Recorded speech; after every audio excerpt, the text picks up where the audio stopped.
မင်္ဂလာပါ EKT Channel မှာကြိုဆိုပါရစေ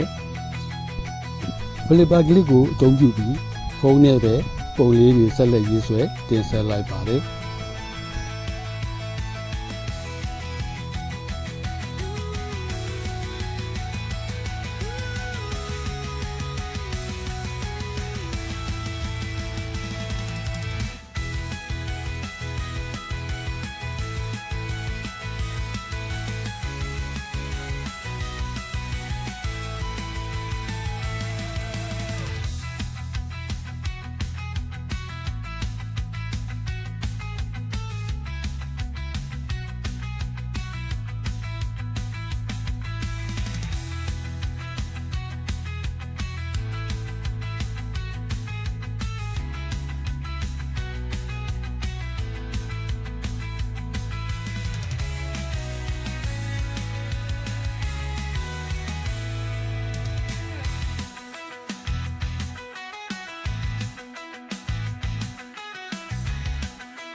ပုံလေးကိုလက်စားကပ်ပါမယ်။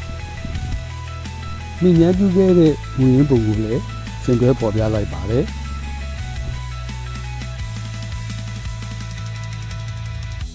အခုတော့ဒီလောက်ပါပဲ။အားလုံးပဲကျွမ်းလန်းချမ်းမြေ့ကြပါစေ။